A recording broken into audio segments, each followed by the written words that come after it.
Movie endings are important. Without them, Adam Sandler's Ridiculous Six would keep going on forever, and now would be the dawning of the dark times, the rise of the serpents, and the age of the bloody seas. There are many iconic movie endings. Seven, The Usual Suspects, Tinkerbell and the Pirate Fairy, all punches of the gut that linger in the memory. Oh, what's in the box? Then there are those that are affecting, but for reasons that the filmmakers didn't quite intend. The ambiguous ones that leave certain fans bewildered, clogging up internet message boards with theories and questions. I'm Adam from WhatCulture.com, and here are 10 ambiguous film endings you're getting totally wrong. Spoilers, obviously. Number 10, Alfred's dream state. Believe it or not, people do still hold fast to the theory that in the ending of The Dark Knight Rises, Bruce Wayne being alive and well in Florence is all a dream in Alfred's grief-addled mind. You may be thinking, wait, who the hell thinks that? Caps lock, but they do. Go look for them. Now don't get me wrong, the science of Bruce Wayne escaping the blast radius of a 4-megaton neutron bomb in 30 seconds makes negative zero sense, and the idea of Bruce Wayne giving up on being Batman fills me with that nerd rage, but let's be honest,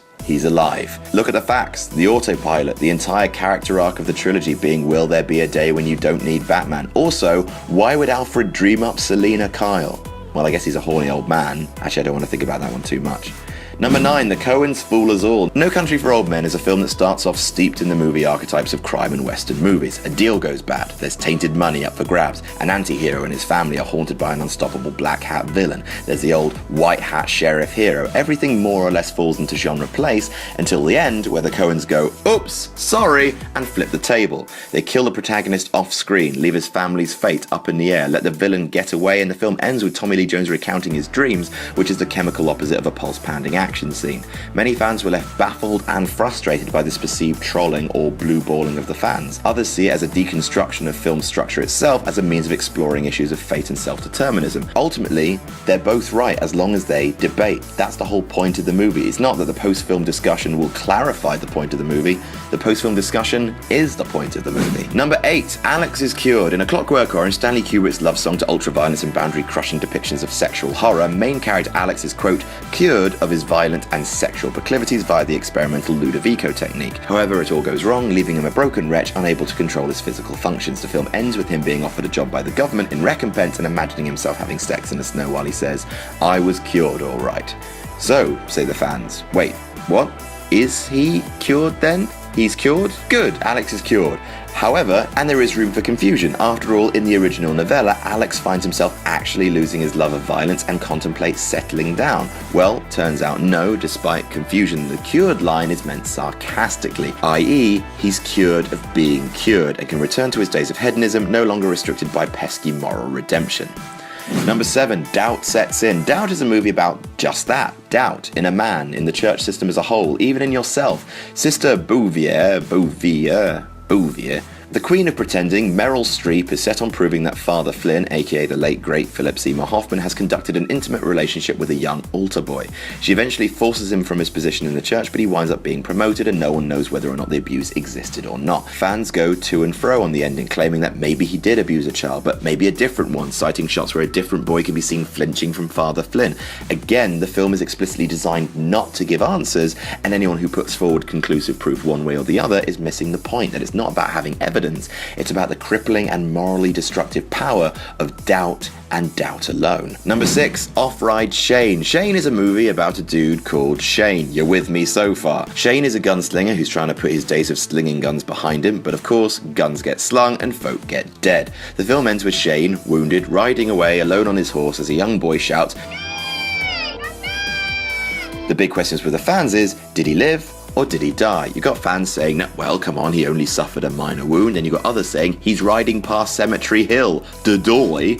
And again, the point isn't that he lives or dies, it's that he's leaving. He is the symbol of the Western era coming to a close, the lawless masculinity of the Old West being consumed by a changing society. There's no place for Shane anymore, whether he lives or whether he dies. Number 5, It's Not All a Dream. Total Recall is a movie with a woman with 3 boobies in it. Apparently there's more stuff in it, but I'm not interested in that. Arnold Schwarzenegger plays Douglas Quaid, who undergoes a process that will allow him to have a simulated adventure in his own mind. The procedure unlocks repressed memories, however, and instead of dreaming of being a super spy, it turns out he is a super spy. Adventure ensues and the film ends happily on Mars. Thank goodness, say the fans, that wasn't all a dream. Except, you know, get ready for a surprise!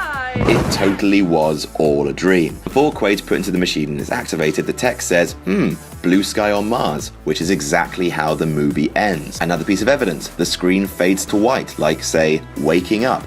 And if you stick around after the credits, you can hear the Recall company music, implying that the whole thing is a corporate product. Still, at least when Arnie wakes up, he'll get to go home to 90s Sharon Stone. If you don't trust me, you can tie me up. Number 4, Travis Finds Happiness. Taxi Driver was a film that saw Martin Scorsese explode onto the filmmaking scene. A savage film about mental illness and powerlessness in an increasingly dismal society, it ends with Travis Bickle erupting in a surge of violence, killing a pimp and his colleagues, and rescuing a young prostitute played by Jodie Foster. The film ends with him still driving his taxi and being treated with more respect by one of his clients. It's gonna be okay, right? Well, no, probably not. Scorsese's gone on record as saying that the ending of the film is not designed to be a happy one. Rather, the glance that Travis gives in his rearview mirror is meant to imply that he's a ticking time bomb, ready to explode in another fit of violence after being validated by the last one. He'll go off again, and according to the film's writer, probably die in the process. You must think I'm pretty sick or something. Number 3, Till Death Do They Part. The Graduate is a movie that defined a generation and the confusion and anxiety that befalls those stuck between leaving college and becoming a fully defined adult. Benjamin Braddock spends the entire film acting on impulse, not being sure what he wants, and the film ends with him crashing his ex-girlfriend Elaine's wedding and convincing her to run away with him. They board a bus and for a moment are breathlessly happy. It's a positive ending, right? Thinks a lot of people, but no, not at all. Ben has acted again without thinking about his future, and the two look at each other and the smiles fade. They begin to second guess what they want, what they've done, and the film actually ends on a damning indictment of the impetuousness of youth. Number 2, Just Keep Spinning. Inception is a movie about a dream, inside a dream, inside a dream, inside a riddle, inside a Rube Goldberg machine, which is inside a bloody dream. Basically, if you just scream the words brain science into a bag filled with coins, you get Inception. The end of the film has divided fans for years. Cobb finally finds his way home to be with his children and spins his top, which when it falls, tells him he's not still in a dream. Hobbs walks away and the top keeps spinning. Before it falls, the film ends. Is he in a dream or isn't he? There are pages and pages and pages of theories on either side. The top wobbles before the screen cuts to black, which suggests he isn't in a dream, but you also never see his kids' faces, which suggests that, wait, he is in a dream, but then. However, again, it's not really the point. Cobb is home. He's happy. He's no longer paranoid and obsessed with knowing whether or not he's in a dream. He walks away from the top. That's the important part. Everything else is just Nolan twisting the crowd around his little finger because he likes complicated plots. And number 1, What's Up with the Space Baby? 2001, A Space Odyssey, and God knows. God knows. Your guess is as good as mine. Is it about the many ages of man? Is mankind a human zoo to be studied by alien life? Was a monolith designed specifically to advance evolution? What's the hotel room scene all about? Is the film about a search for God? I don't know. Do you? Arthur C. Clarke's novel adds a little bit more clarification, but the film itself, with so many theories and essays and critical deconstructions without direct answers from Kubrick, it's the most ambiguous and probably misconstrued movie ending of all time. I know I'm wrong about it. And you are probably too. And that's our list. Did we miss any out? Tell us about it in the comments, so don't forget to like, share and subscribe, and you can follow me on Twitter here. I'm Adam from WhatCulture.com, and I'll see you soon.